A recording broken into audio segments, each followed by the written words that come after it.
Bismillahirrahmanirrahim. Assalamualaikum warahmatullahi wabarakatuh.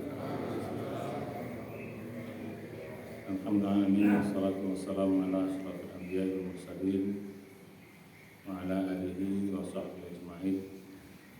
La ilaha illallah wahdahu la syarika lah, asyhadu anna Muhammadan abduhu wa rasuluhu la nabiyya ba'dah.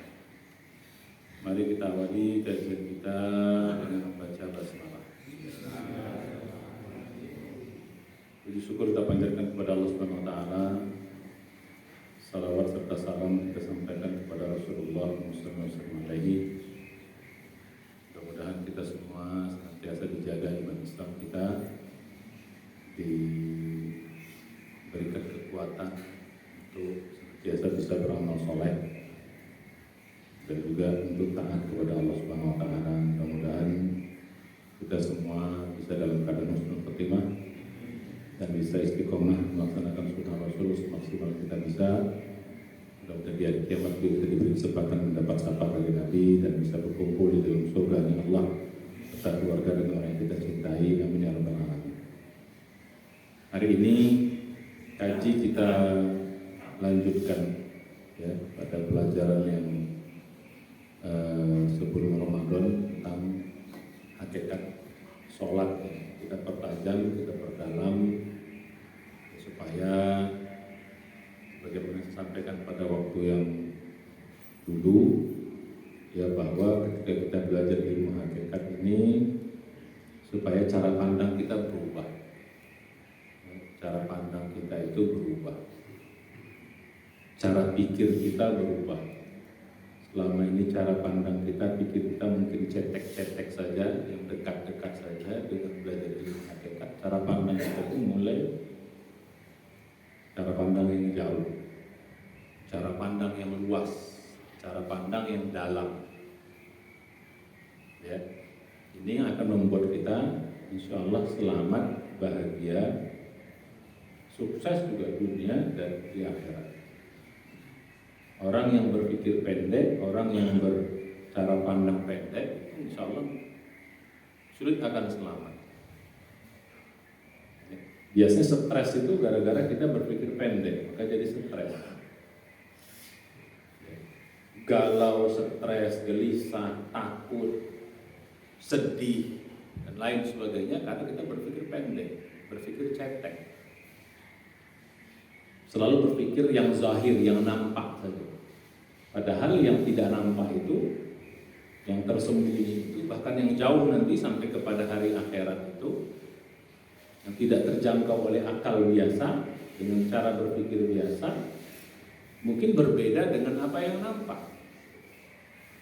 Bukan sekedar berbeda, bisa 180 derajat, bisa bahkan sampai berlawanan, bisa begitu. Apa yang kita lihat itu dengan fakta yang kenyataan di hadapan Allah sampai dari kiamat bisa berbeda. Nah, stresnya itu kan gara-gara seperti itu. Atau kita tidak bisa mencapai suatu tujuan dari agama ini kalau cuma melihat yang zahir-zahir saja. Karena agama kita kan intinya nanti di akhirat. Kebenaran agama kita ini itu kita buktikan bukan di dunia ini 100%, tapi di akhirat. Atau yang paling ini nanti ya ketika kita mulai mati atau saat sakratul maut, itulah kita baru tahu bahwa agama ini benar atau enggak. Kita kan sekarang percaya kan kepada apa yang Allah sampaikan dalam Al-Quran. Buktinya kan nggak bisa, karena akal nggak bisa bukti. Akal nggak bisa bukti dalam konteks yang istilah bahasa orang Inggrisnya ya, seeing is believing. Ngelihat, ngeraba, ngerasa, baru percaya gitu kan. Itu dalam konteks dunia kan nggak bisa gitu. Allah nggak bisa dilihat, Allah nggak bisa diraba. Dalam arti kasat mata begitu. Surga neraka nggak bisa kita lihat. Begitu juga dengan hal-hal yang gaib lainnya. Ketahuannya kapan? Mati. Begitu mati baru. Makanya kan orang-orang ateis itu nggak percaya karena ya seperti itu. Tidak bisa dibuktikan. secara akal katanya begitu, secara zahir, ya nggak bisa. Tapi kan Allah bisa kasih, itulah gunanya hati, sehingga bisa kita, itu yang menjadi ketenangan dalam jiwa kita. Nah, jadi balik pada kaji kita. Jadi mari kita dalam beramal pun begitu. Dalam beramal itu kalau melihat zahir-zahir saja, ya kita akan tidak bisa kita nikmati amal-amal itu. Ya Bapak betah di sini kan, ya kan, karena kan kita punya harapan yang lebih daripada itu. Kalau cuma sekedar ya pakai akal aja kan rugi duduk di sini. Berapa waktu kita buang? Tapi begitu kita belajar hakikat, duduk di sini bukan sembarang duduk. Tapi duduk di sini manfaatnya besar sekali kan, guys. Malaikat di atas sana sedang mendoakan kita, berkerumun bertingkat-tingkat di sana mendoakan kita, membentangkan sayap, mendoakan kita orang-orang yang duduk berzikir, duduk menuntut ilmu agama. Nah itu kan semua hanya bisa dipahami dengan ilmu hakikat. Zahirnya kan nggak kelihatan. Jadi balik kita kepada tadi. Jadi mengapa amal-amal soleh kita itu terasa berat? Mengapa mengerjakan perintah Allah juga terasa berat? Mengapa menjauhi larangan Allah terasa berat? Mengapa sabar itu susah? Mengapa sabar susah, Pak? Mengapa sabar itu susah? Apalagi syukur. Sabar itu susah. Karena kita melihat selalu pakai konsep zahir. Contoh misalnya, ya, musibah. Mengapa orang kena musibah itu susah sabarnya? Walaupun sabar dipaksa banget gitu. Ya sabar terpaksa lah bahasa gitu. Malah kadang-kadang kalau kita ingatkan sabar, jawaban dia, ya memang diomongin enak Ustaz. Karena Ustaz nggak ngerasa aja. Coba kalau Ustaz ngerasa, atau coba kamu ngerasa. Karena selama ini konsep kita, ya, zahirnya kalau musibah itu adalah kehilangan. Contoh, ini kita pelajari sebelum kita masuk ke dalam pelajaran. Kita kan kalau dalam musibah itu kehilangan. Secara zahirnya begitu. Ya Allah juga bilang begitu secara zahirnya. Walanabluwannakum bisai'in minal khaufi wal ju' wa naqsin minal amwal wal anfus wat thamarat. Pasti kamu akan diuji dengan berbagai macam kekurangan-kekurangan, kehilangan-kehilangan, harta, jiwa, makanan. Ya karena konsep berpikirnya musibah itu kehilangan, maka berat. Namanya hilang ya berat. Nah, ada orang hilang enggak berat. Semua yang hilang pasti terasa berat. Sakit tuh hilang sehatnya. Kan begitu. Apa lagi?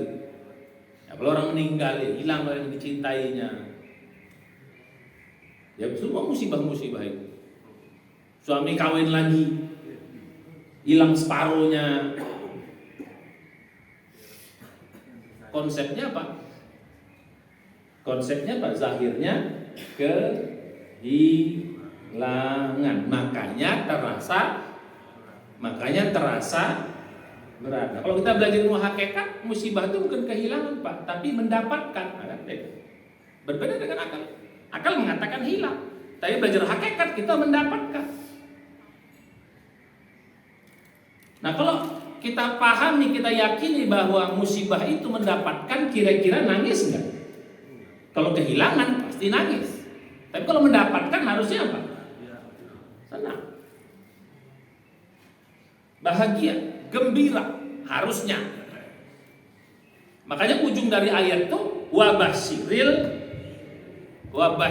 as-sabir. Berikan kabar gembira, berikan kebahagiaan, berita gembira, berita bahagia. Itu menunjukkan apa?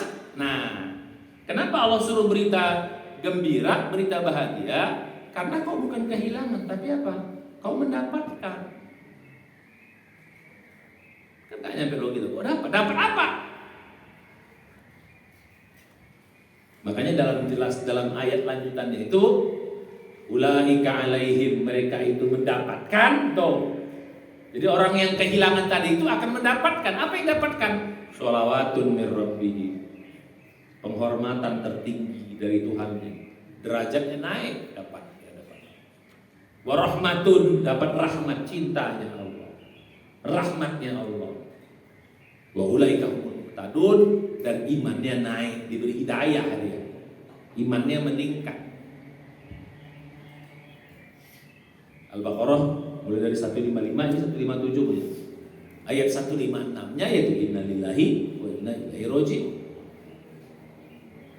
Surat 39 ayat 10-nya dapat apa lagi? Innama yuwaffas sabiruna ajrahum bighairi hisab. Dapat pahala tanpa batas. Dapat.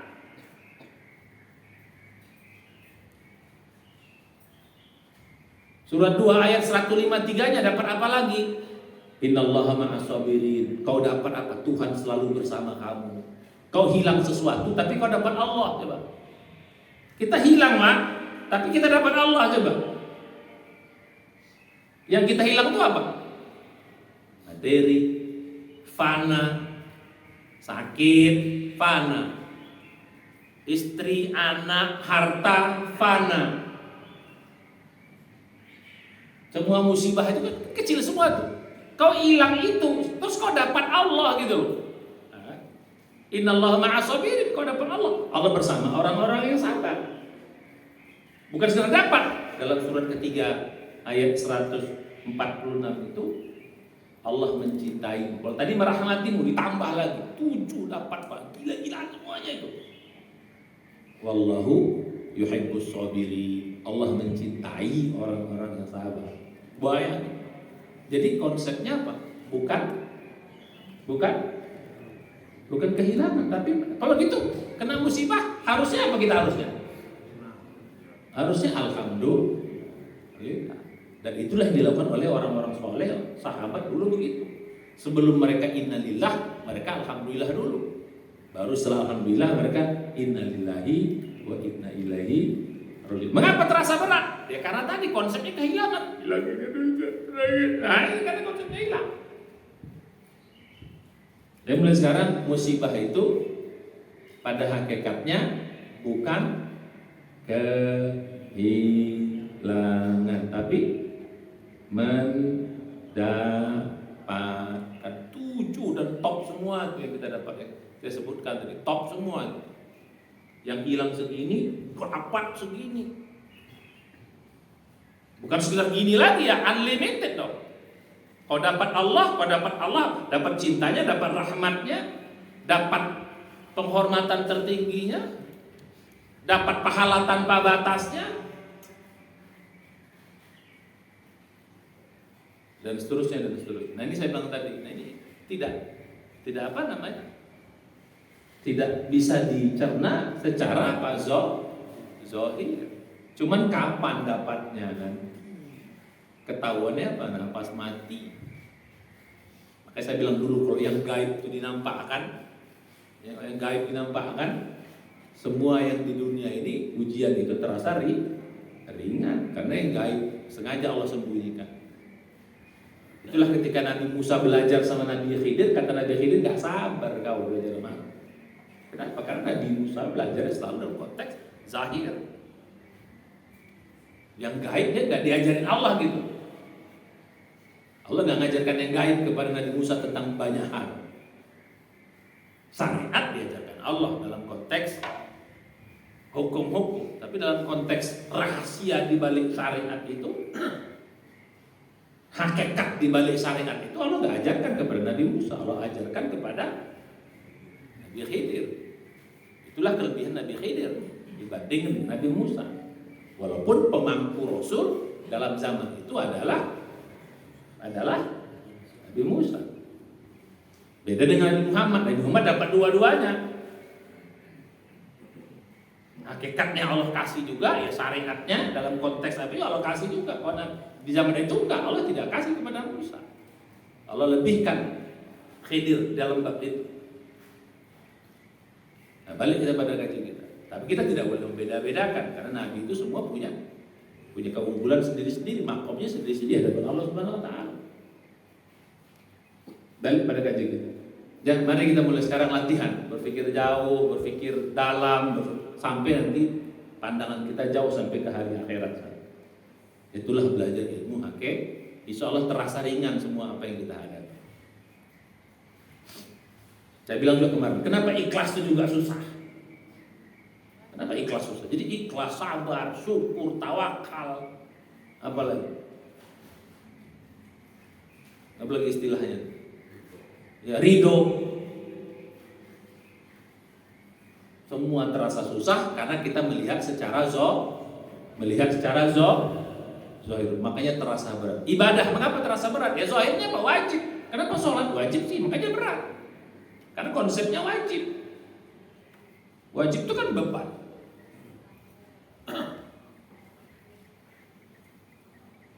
Ya, jadi gitu. Nah, sekarang balik kita pada kaji kita, ya, tentang pendalaman tentang sholat. Ya.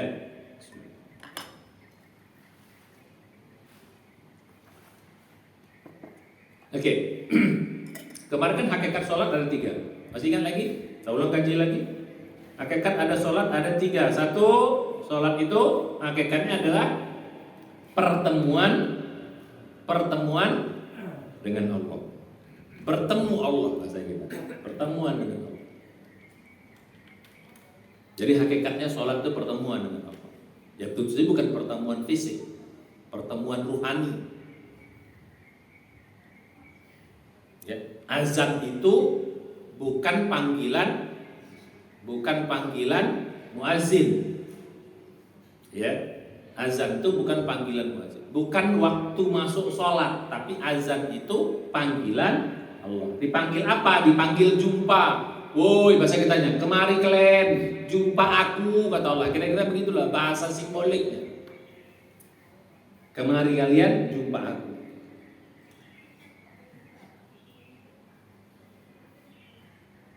Cuma diingatkan Allahu Akbar, la ilaha illallah, anna Muhammadar Rasulullah, hayalah sholat, hayalah falah. Jadi kalau hayalah sholat itu, sini jumpa aku, itu maksudnya.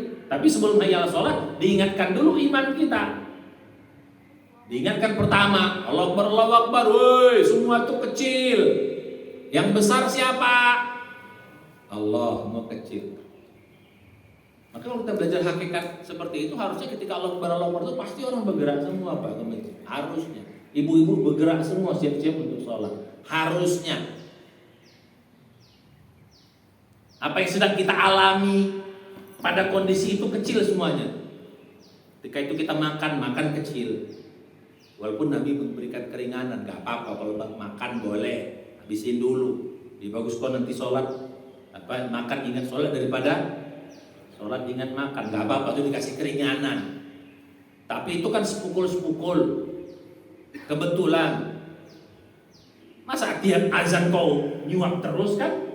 Itu berarti manajemen sholatnya gak betul. Udah jelas waktu sholat kok makan kau di situ, pakai dong manajemennya. Ya sepukul-sepukul tiba-tiba gak sadar lagi makan azan, oke lah, gak apa-apa, pendek. Azan zuhur makan siang, azan maghrib makan malam, azan subuh makan apa lagi? Sarapan, gitu.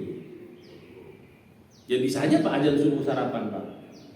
Ya itu kalau di negeri musim dingin tuh, azan subuh itu sarapan Pak. Azan subuh jam 7:30 bisa.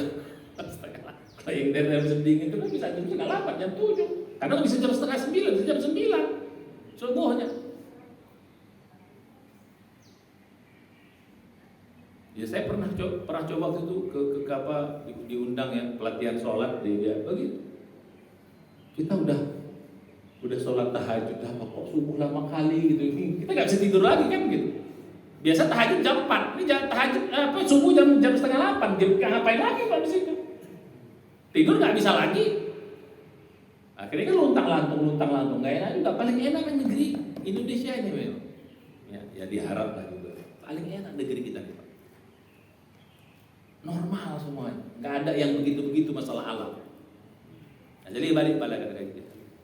Jadi diingatkan semua itu kecil. Ketika kita sedang masak itu kecil. Ketika kita sedang kerja itu kecil. Sedang berhadapan dengan presiden itu kecil.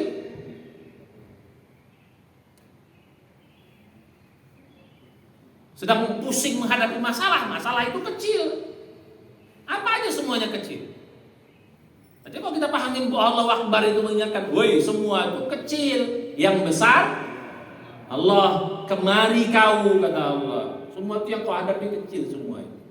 Yang besar itu aku, karena aku yang maha besar. Nah, aku panggil kau kemari. Nah ini aja kalau kita pahami Pak, nggak mungkin kita dengan azan itu tenang-tenang saja Pak. Jadi kalau bapak ibu-ibu yang dengan azan masih tenang-tenang saja Pak, itu sebenarnya kalau dalam ilmu hakikat itu keterlaluan sebenarnya. Terlaluan.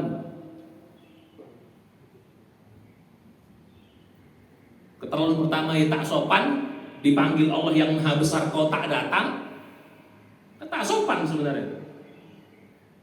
Ya keterlaluan kedua ya kau mungkin nggak butuh Tuhan. Ya kalau kau nggak butuh aku, tolak mau urusan sama aku ya sudah. Maka salah satu nanti ya bukan hikmah ya, apa namanya, keuntungan orang yang dipanggil Allah datang itu nanti ketika dia manggil Allah, Allah pun datang pertolongannya. Mungkin selama itu aja kita kata ya Allah kita panggil, kenapa datang kata Allah kau panggil datang. Ya sudah, efeknya kau nanti manggil aku ya sudah. Allah itu maha adil. Jadi balik kita pada. Jadi maka diingatkan Allah itu maha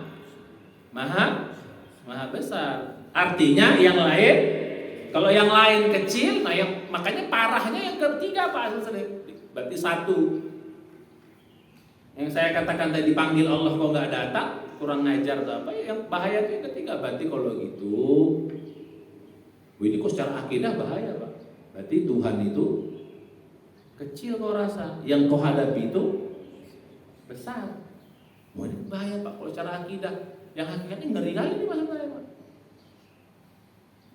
Yang pantas Nabi mengatakan man sami'an nida falam yujib fala sholatahu illa min udhrin. Barang siapa yang dipanggil Allah enggak datang, mendengar azan enggak datang, dalam konteks dia salat, fala sholatalah, enggak ada salat bagi illa min udhrin, kecuali dia uzur. Kenapa? Tak sopan kalau dipanggil Allah tak datang, maka datang berikutnya enggak. Walaupun dalam konteks fikih sah-sah saja, salat di akhir waktu sah saja. Belajar fikih sah saja, nggak apa-apa. Tapi apa nilai sudah kurang di hadapan Allah Subhanahu Wa Taala. Balik kita pada yang tadi. Diingatkan, masih juga belum. Asyhadu an la ilaha illallah, diingatkan tentang Islam kita. Kalau kau Islam datang, kalau kan kayak gitu, maksudnya dia lemah. Asyhadu an la ilaha illallah itu kan simbol apa? Simbol keislaman kita, simbol keimanan kita. Berarti kalau kau Islam harus kau datang, dipanggil Allah itu datang. Tiga diingatkan kita, diingatkan keimanan Allah Maha Besar, diingatkan syahadat kita. Jadi harusnya orang bersahadat itu ketika dipanggil Allah, harusnya orang bersahadat itu dipanggil Allah datang. Berarti kalau orang bersahadat dipanggil tak datang, ini Pak kalau kajian hakikatnya tak betul syahadat kau itu, kira-kira bahasa gitu. Ini kalau kajian ini ngeri kita ya Pak. Tapi karena Allah Maha Baik ya sudahlah, nggak datang kau nggak apa-apa. Mudah-mudahan besok kau datang. Besok dipanggil pun nggak apa-apa. Mudah-mudahan kau besok datang lagi. Ya Allah Maha Baik lah. Sampai terakhir mau mati kau, ada mati baru kau datang. Nah sekarang dipanggil datang. Datangnya terpaksa mati. Nah kalau ada mati baru kau disolatkan. Sudahlah, bulan terakhir kali. Nah balik kita kepada kajian. Ya.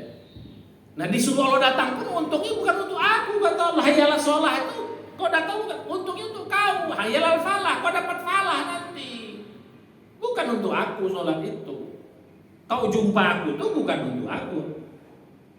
Begitu kau balik setelah jumpa aku, kau banyak-banyak dapat. Kau dapat al-falah, bukan masjid al-falah ini saja. Kau dapat al-falah.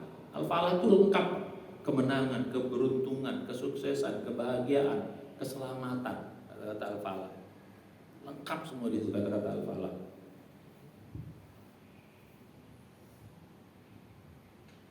Nah jadi, cuman untuk bisa sampai al-falah itu kan nggak semudah yang kita bayangkan. Tapi Ustadz, ada orang udah nggak sholat tepat waktu, step ini kenapa nggak dapat falah juga? Baru step dia, berarti ada yang salah, berarti ada yang kurang. Makanya masuk kita pada hakikat yang kedua, bahwa hakikat sholat itu bukan sekedar jumpa saja, tapi jumpanya ngapain? Jumpanya kau zikir, ingat Allah. Kita bahas tentang zikir. Jumpanya apa?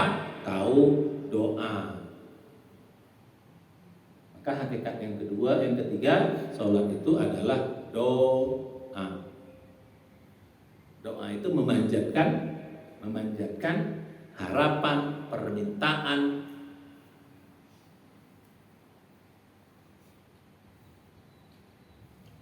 Makanya kalau dalam sholat itu harusnya Pak kita curhat banyak-banyak gitu.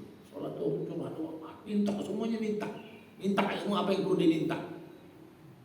Cuman kita sayang, lagi sholat itu kok cepet banget, gak ada yang minta apa? Kok cepet kali kau sholatnya? Ada yang minta sama aku tahu. Udah bagus datang, mantap kali hamba datang sama aku. Wah, dipanggil datang. Tadi itu datang sepukul doang. Tangtung selesai. Kalau nggak ada yang kau minta sama, nggak ada proposal hidup. Maka kalau kita paham begini Bang, nggak sholat tuh nggak akan mungkin sebentar kita Bang, mungkin sebentar. Oh beli habis itu sholat wajibnya, ba'diyah lagi kalau waduh. Kalau sebelum puas kita, belum selesai sholat, puas sampaikan proposal tuh, baru kita selesai. Rata-rata kita udah bagus jumpanya, tapi jumpa nggak bagus. Sekedar jumpa doang, ya lah ya, udah selesai lah kan, aku udah lapor ya, ada jumpa ya, akhirnya nggak banyak dapat apa-apa juga. Ya kalau konsepnya daripada bagus, alhamdulillah, tapi nggak cukup men. Nah maksud kita pada hakikat kedua zikir. Jadi inti dari sholat itu zikir. Hakikat yang kedua itu zikir. Kalau tadi ayatnya apa?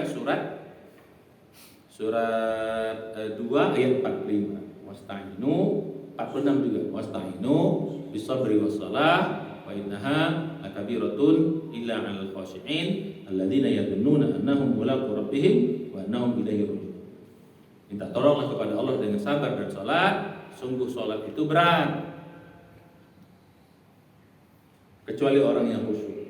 Kalau istilah saya itu, kecuali orang yang khusyuk itu orang yang sudah memahami hakikat.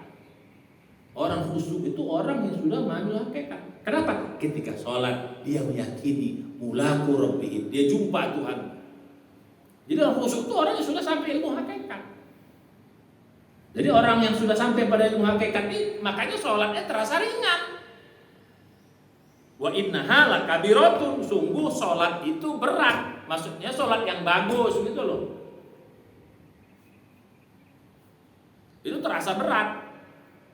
Sholat yang panjang, sholat yang bagus, sholat yang lama, sholat yang tepat waktu, itu terasa berat. Kecuali orang khusyuk itu orang yang sudah belajar ilmu hakikat. Maka dijelaskan siapa orang khusyuk itu? Alladzina yadunnuna, orang-orang yang meyakini mulaqu rabbihim, jumpa Tuhannya. Nah, orang jumpa Tuhan itu berarti apa? Dia meyakini sholat itu dia jumpa Tuhannya. Nah, berarti ini orang udah sampai ilmu hakikatnya. Jadi dia sholat itu bukan sekedar sholat, tapi sholat meyakini jumpa Tuhannya. Baru ya mulaqu rabbihim wa annahum ilaihi raji'un. Dan orang yang meyakini juga dia akan kembali. Sekarang jumpa Allah, nanti ketika mati dia akan kembali kepada Allah Subhanahu wa taala yang sesungguhnya. Ya, balik kepada yang tadi. Ya, itu tadi. Nah, yang kedua, ya dalil bahwa salat itu intinya adalah ya hakikat yang kedua adalah zikir. Itu ayatnya bisa surat 62 Al-Jumu'ah ayat 9, ya, bisa surat 29 Al-Ankabut ayat 45, satu lagi surat 20 Toha ayat 15. Toha 15 itu ya, la ilaha illa ana fa'budni wa aqimis shalah li dzikri. Tegakkan salat li dzikri, untuk mengingatku atau untuk berzikir kepada. Surat 62 ayat 9 yang kita baca surat Jumu'ah, ayyuhalladzina amanu idza nudiya lis-shalah yaumil jumu'ah fas'au ila dzikrillah. Nah, kata-kata dzikrillah itu segera menuju ingat Allah. Maksudnya apa? Menuju sholat.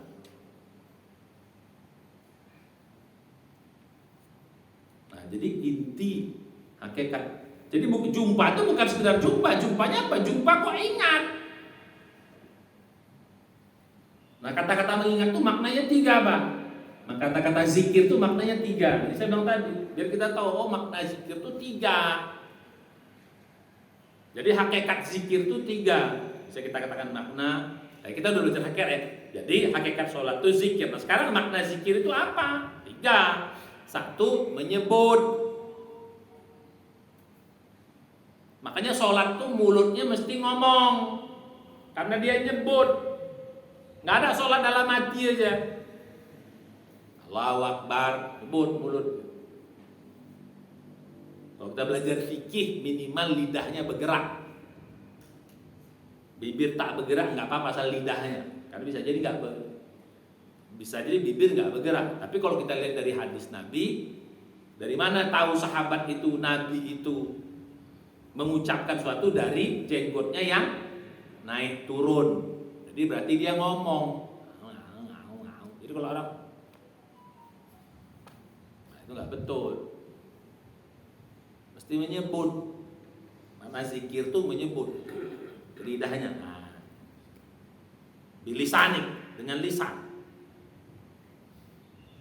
Nah, yang kedua adalah makna zikir yang kedua itu mengingat. Mengingat itu adalah hati. Jadi lidahnya apa? Mengucapkan, hatinya mengingat. Jadi mulutnya ngomong, hatinya ikut.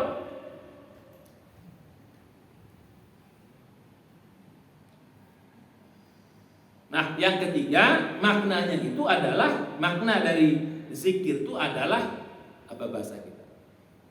Baik, bisa kita katakan menghujamkan sifat-sifat Allah ke dalam hati kita. Bukan sekedar ingat doang, tapi dihujamkan dia.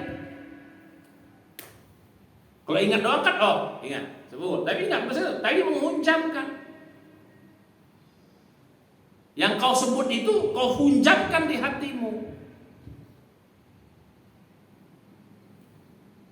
Kalau dia, nah efeknya nanti kalau dia menghujam, efeknya apa? Wa idza dzukirallah wajilat qulubuhum. Ketika dihujamkan Allah dalam hatimu, dia bergetar.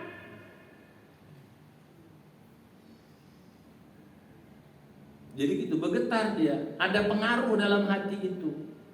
Kalau ingat doang bisa jadi nggak ngaruh, Pak. Oh ingat, oh iya, ya Allah ingat. Tapi bergetar nggak? Harusnya ketika dihujamkan dia bergetar. Jadi makna yang kau baca itu hujamkan semua. Mulai dari apa tadi, Pak? Mulai dari azan tadi. Allahu Akbar, Allahu Akbar, hujamkan. Saudara hujamkan. Ayalah sholat, hujamkan. Al-falah, hujamkan. Terus ketika mulai sholat, Allahu Akbar, hujamkan. Terus apa? Allahu Akbar kabiro. Bukrata wasila ujungnya. Wajah tu wajahiyah tu hujamkan. Fatihah hujamkan. Surat hujamkan. Doa ruku, doa sujud, doa i'tidal, doa apa itu? Semua itu dihujamkan semuanya ke dalam jiwa, ke dalam hatimu.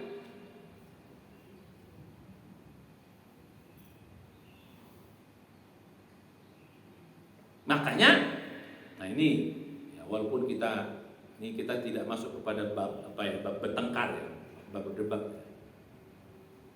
Makanya yang dihujamkan itu bukan sekedar kalimat Allahnya, tapi sifat yang dibawa dalam kalimat itu, makna yang dibawa dalam kalimat itu.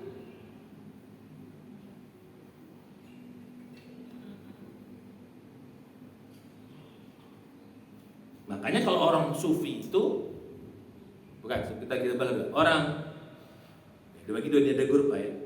Ada orang sufi, ada orang yang non sufi lah bahasa kita. Ya. Bagi mereka kata Allah itu cukup untuk dizikirkan. Kalau orang yang lain tidak cukup kata Allah tuh, mesti ada ikutannya. Allahu Akbar, mesti ada sifat yang nempel di Allah itu biar dia terhunjam. Karena kalau Allah doang dia kurang menghunjam nanti, mesti ada sifat yang masuk.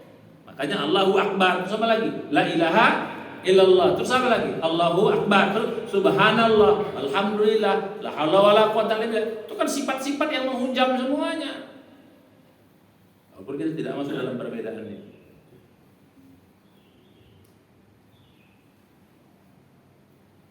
Walaupun kata orang sufi, kata Allah itu semua sifat masuk di dalamnya. Pada waktu itu dah urusan perdebatan, kita nggak masuk dalam situ.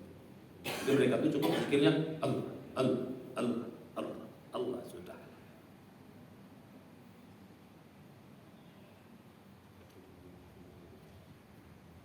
Ya, kalau kita tidak begitu, tapi apa? Dirangkai. Subhanallah, alhamdulillah. Karena Nabi tidak pernah mengajarkan seperti itu. Subhanallah, alhamdulillah, la ilaha illallah, Allahu akbar, astaghfirullah, la haula wala quwata, hasbunallah, iman. Ada ikutannya. Karena yang bisa dimasukkan itu hanya sifatnya. Biar kita bisa bergetar itu karena sifat. Oh, Allahu akbar. Oh, kan sifat. Si Allah. La haula wala quwata illa billah. Oh, itu sifat. Subhanallah, alhamdulillah, itu kan baru bisa bergetar dia.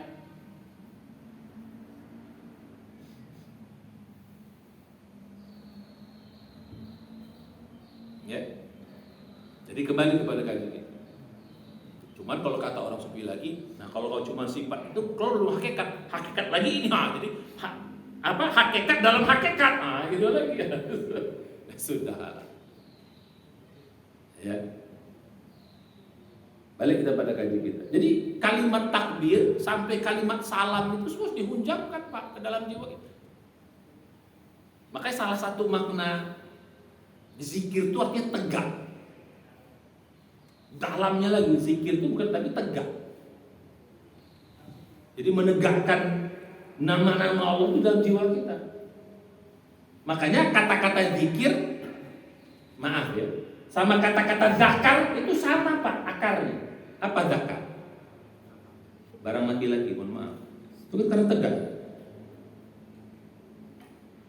Jadi kalau urut gundul Pak, kata-kata zikir sama zakar itu gundul sama Pak. Zakar laki-laki itu zakar. Zikir. Pernah ada cerita orang Indonesia disuruh baca fikih harus dibaca zakar, zikir dibaca zakar, ketawa orang Arab semuanya. Kan akarnya sama. Ya. Jadi bukan porno, biar tahu juga. Kenapa barang itu disebut dengan zakar? Karena dia tegak. Ya kan? Bahasa Arab itu gitu Pak. Jadi ada namanya filosofi bahasa. Ada namanya filosofi bahasa. Kenapa ini disebut ini? Ya, karena ada filosofinya. Kalau bahasa Indonesia hampir nggak ada lah.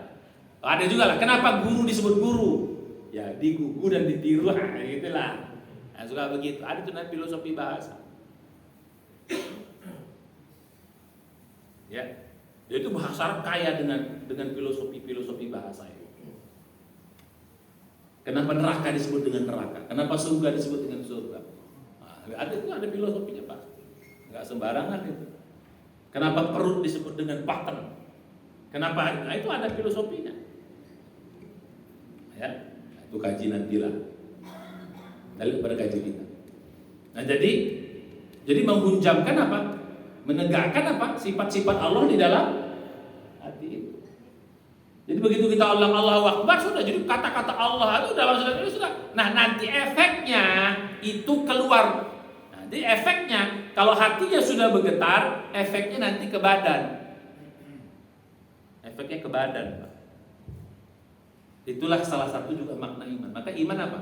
Diucapkan di hati, diyakini di hati, diucapkan di lisan. Terus apa efeknya? Diamalkan dalam perbuatan. Orang yang udah bilang Allahu Akbar yang masuk dalam jiwanya, maka terefleksi dalam fisiknya.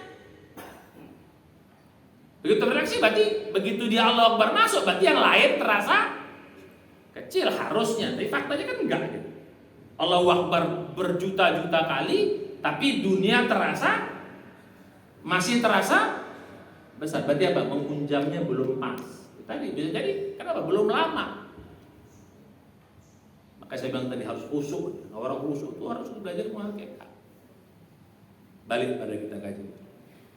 Ya, ini sepintas saja. Jadi zikir itu maknanya apa tadi? Menyebut, mengingat dan menghunjam. Kalau sudah bagus hunjamannya akan terefleksi ke dalam. Nah itu makanya saya bilang tadi, mengapa banyak orang rajin sholat tapi tidak nampak efeknya ya? Salah satu efeknya apa? Inna sholata tanha anil fahsya. Itu salah satu efek. Satu saja efeknya. Jadi selama ini mengapa tidak? Karena tidak sampai kepada menghunjam. Bisa jadi baru menyebut, berarti mulutnya doang. Atau mungkin juga mengingat, itu konsentrasi. Maka sholat tuh, saya udah konsentrasi Ustaz. Kalau cuma yang kedua, konsentrasi itu maknanya ingat. Belum masuk ke level ketiga yang dia menghunjam.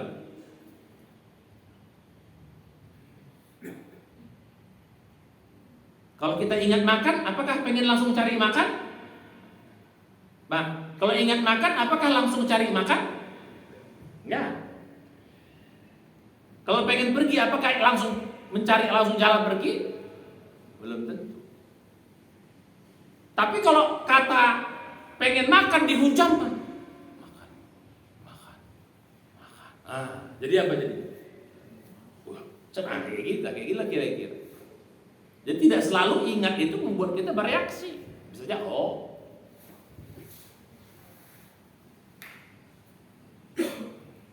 nengok cewek cantik, ingat istri di rumah, tergantung. Kalau menghunjam ingatnya, nggak jadi itu. Tapi mau ingat, istri kan nggak nampak, mantap.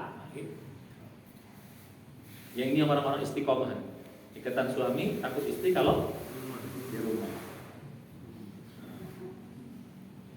Jadi mohon maaf dia ya, ini kajinya agak tinggi ya, dengar aja dulu, nggak apa-apa ya. Apa dia nggak apa-apa. Ini masih kecil kalian, penting dengar aja dulu. Dalam perjalanan hidup kalian, kalau masih kecil nih Pak, belum nyampe Pak. Belum nyampe, tapi minimal dengar dulu, nggak apa-apa, so, belum nyampe. Karena perjalanan hidupnya masih pendek. Ya, belum nyampe, nggak apa-apa. Ustaz ngomong tuh nggak ngerti, nggak apa-apa. Gitu Pak ya, jangan dibawa ke hati banget. Yang penting, pernah dengar gitu. Kalau saya berjalan hidup, masuk ke depan. Oke, balik kita kepada itu harus sampai menghunjam. Kalau menghunjam, itulah baru ada efeknya. Efeknya apa? Inna sholat. Efek yang kedua apa? Kalau menghunjam itu jadi tenang. Makanya apa? Ala bidzikrillahi tatmainnul qulub. Bikin tenang. Jadi kalau ada dia sholat tidak bikin tenang, berarti itu dia belum sampai. Mungkin dia sudah menyebut, mungkin sudah mengingat, tapi belum menghunjamkan, sehingga dia nggak tenang. Ustaz, kenapa masa hidup begini ya? Kalau Allah Maha Besar itu sudah menghunjam dari aja, kan kecil. Tapi aku harus susah kali mikirin masalah itu. Ada yang lebih besar dari masalah itu. Siapa? Allah yang akan menyelesaikan. Allah yang akan membantu. Allah yang akan menolong. Maka Pak, dengan kalimat Allahu Akbar saja sebenarnya gak usah yang lain-lain saja. Itu udah, yang lain itu sudah terasa ringan harusnya semua. Gak perlu kau takut rezeki, gak perlu kau takut apa, gak perlu kau takut masalah, gak perlu kau takut istri, gak perlu kau takut presiden, gak perlu kau takut miskin, gak perlu kau takut ini, gak perlu kau. Karena apa? Semua itu kecil. Yang besar Allah. Kau ingat dia, kau sebut dia, menghunjamkan dia, nanti akan terasa semua itu kecil. Kau akan bisa menghadapinya dengan baik. Makanya kalau kita main tinju itu Pak, bukan main tinju ya, bukan main tinju. Pertandingan itu kan yang pertama mesti kan, musuh gua kecil. Kayak itu dulu. Supaya apa? Supaya ada keberanian ketika kita menghadapinya. Coba kau udah jiper duluan. Jiper itu apa sih? Bang Caca, jiper tuh udah takut duluan. Jiper tuh ngeper bahasa kita. Ya sudah, ya kalah lah pasti. Tapi kalau udah bilang kecil ini. Jadi udah makanya kadang-kadang orang main tinju itu kan sayur dulu Pak. Lu mah gini. Itu kan untuk mengapakan? Mengecilkan musuhnya, menguatkan, membesarkan dirinya. Padahal belum tentu dirinya besar. Nah kalau Allah kan udah pasti besarnya. Dunia udah pasti kecilnya. Ya gak ada masalah. Kalau kita kan tadi enggak. Yang besar pura-pura kita kecilkan, yang kita kecil pura-pura kita besarkan. Itu pun akhirnya kita bisa jadi menang. Yang belum tentu jelas. Apalagi yang sudah pasti besarnya Allah dan sudah pasti kecilnya dunia. Jadi balik saya katakan, mengapa efeknya tidak terasa? Karena apa? Belum sampai menghujam. Makanya zikir itu Ustaz apa ya? Dia masuk itu. Ya, kalau bisa ya jangan dilagu-laguin gitu. Beda baca Quran, beda zikir, Pak. Beda. Kalau Quran harus dilaguin, kalau zikir jangan. Kan dia pengennya menghunjam, bukan suara. Kalau Quran perlu dibaca. Termasuk sebenarnya doa juga ya. Makanya doa yang bagus itu tidak dilakukan. Allahumma ighfir lil mu'minina wal muslimat al-ahya. Harus begitu, paling bagus itu. Ya kalau ada orang melakukannya boleh lah kalau gitu kan. Zikir juga gitu. Subhanallah, subhanallah, subhanallah, subhanallah. Allahu akbar. Subhanallah walhamdulillah wala ilaha illallah wallahu akbar. Nanti yang kita nikmati itu bukan maknanya, tapi apa namanya? Lagunya. Yang terhunjam itu bukan maknanya, tapi beda Quran. Quran beda. Quran memang suara pun dia mukjizat, beda. Ini harus kita baca. Ini saya harus ajarkan sedikit, banyak hal yang bisa kita belajar. Ya, jadi gitu. Ya, jadi gak usah terlalu dilakukan Ustaz apa. Nanti yang dinikmati itu suaranya. Ya gitu. Astaghfirullah. Itu buat orang-orang baru boleh lah.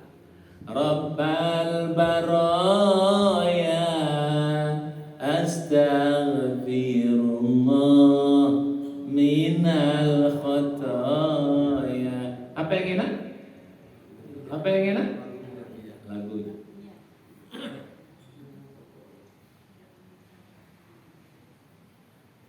Ya, jadi ya saja. Astagfirullah.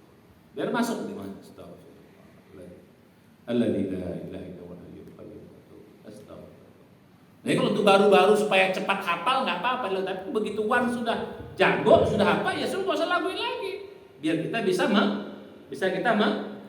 mengucapkannya. Ya. Jadi gitu. Paham maksudnya ya? Paham ya? Cuman jangan di kita kaji kita udah naik. Ya, jangan belajar lagi. Ustaz, tapi enggak usah pakai tapi. Ini kita kaji kita udah naik. Itu kaji yang apa? Yang sudah lewat. Itu untuk orang baru boleh. Untuk awal-awal boleh. Nah, kalau sudah naik level sudah. Biar bisa diresapi. Nah, termasuk juga di pesan saya. Kalau habis sholat itu zikir dulu. Disunahkan itu zikir dulu. Bukan habis sholat Bapak langsung sholat lagi ba'diyah. Zikir dulu. Ba'diyah itu babnya nanti. Setelah selesai baru nanti. Udah selesai Bapak zikir baru ba'diyah. Jadi jangan saya kata ba'diyah jangan. Pak, ada Pak suatu amalan kalau babnya dia lebih tinggi nilainya pada bab yang lain, walaupun di tempat lain dia lebih kecil. Mana lebih hebat, sholat atau zikir? Mana lebih tinggi nilainya? Tapi habis sholat yang paling tinggi itu zikir nilainya, karena itu apanya? Apa namanya? Itu faknya dia gitu loh. Fak tahu sih bahasa kita. Itu bagiannya dia. Bagiannya dia. Maka Rasulullah tuh nggak ada habis sholat langsung dia langsung ba'diyah, nggak ada. Dia zikir dulu, karena itu babnya zikir. Jadi ada amalan di tempat lain mungkin yang lebih besar, tapi babnya faknya dia lebih besar. Termasuk tuh baca Quran. Ya Bapak tuh baca Quran, ini saya kritik, Bapak baca Quran. Itu kalah dengan mendengarkan ceramah ini. Karena faknya ceramah itu didengar, bukan? Betul, bisa jadi pada tempat yang lain baca Quran lebih tinggi. Apalagi khutbah. Khutbah itu haram baca Quran gitu. Kok Bapak lagi baca Quran sedang orang khutbah, haram judulnya baca Quran itu. Kenapa? Karena mendengar khutbah hukumnya wajib. Kalah.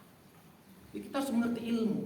Jadi bukan sekedar enak-enakin. Ada ilmu. Ada yang di tempat lain dia lebih besar, tapi begitu dikerjakan dia lebih kecil. Malah bisa jadi haram hukumnya. Saya bilang tadi. Baca Quran bagus nggak? Dia baca Quran lagi sholat, baca Quran bagus nggak? Bagus. Lagi sujud, baca Quran Bapak haram. Baca Quran lagi sujud haram. Lagi sujud baca qul huwallahu Allah SWT haram jatuhnya. Karena bab sujud itu bab doa. Nah, ini biar ngerti ilmu-ilmunya harus mengerti. Ada fak yang dia harus kita kerjakan. Nah termasuk juga ketika kita antara sholat sama zikir, antara baca Quran sama zikir mana lebih tinggi? Quran. Tapi abis sholat faknya siapa? Zikir kau. Nah, gitu. Tempat lain baca Quran lebih tinggi. Karena faknya dia, babnya dia gitu loh. Allah nggak suruh abis sholat baca Quran lah, nggak ada gitu bunyinya. Jadi Pak, faida qudiyatis sholat, faida qadaitum sholat, fazkurullah, zikir dulu. Itu faknya dia. Paham ya? Ini belajar ilmu dia paham. Jadi habis sholat itu paling bagus berzikir. Setelah itu baru dia silahkan mau baca Quran silahkan, yang lain silahkan. Ya bukan berarti salah, tapi nilainya kurang. Karena kau mengerjakan ada jatah orang yang kau ambil. Nah, kira-kira bahasa kita begitu. Ya gitu Ustaz. Jadi kalau udah hafal itu bisa dilakukan biasanya. Nah, bisa lakukan lagi. Biar bisa yang dinikmati itu bukan suaranya. Beda dengan Al-Qur'an. Termasuk doa Pak ya. Doa pun bagus tuh tidak dilakukan. Tapi untuk supaya hafal boleh. Begitu waktu sudah hafal, coba. Supaya apa? Biar kita nikmati. Biar bisa dihunjam. Ya, oke, balik kita pada kaji kita. Jadi itu makna zikir. Dan kalau seperti ini zikirnya lain Pak nanti sholatnya. Mulai dari takbir, terusnya beda. Makanya untuk bisa menghunjamkan itu syaratnya 3. Bisa menghunjamkan syaratnya 3. Yang dulu saya bilang menghunjam. 1, syaratnya kau sadar. Nah itu yang ingat. Yang kedua kau faham. Yang ketiga kau hayati. Nah gitu. Harus sampai dihayati. Allah Akbar paham nggak? Paham, tapi belum hayati, makanya dia mengucap dihayati. Allah Akbar itu seperti Allah Akbar itu artinya apa? Engkau maha besar ya Allah, semuanya kecil, dunia kecil, jabatan kecil, harta kecil, anak kecil, suami kecil, semuanya kecil. Hanya Engkau yang besar. Dihayati. Jadi kalimat demi kalimat itu dihayati. Cuman pesan saya ini kalau sholat sendiri. Kalau sholat berjamaah nggak usah sampai dihayati lah. Sampai paham saja cukup. Nah, makanya kalau dalam sholat itu kita variasikan Pak. Kalau qabliyah selesai dulu level 1. Kalau sholat level 2, sholat berjamaah. Begitu sholat sendiri, khususnya sholat malam atau sholat duha atau sholat ba'diyah boleh level 3 sampai penghayatan. Biar dia ada rasanya gitu. Insya. Baru yang ketiga, hakikat sholat itu adalah doa.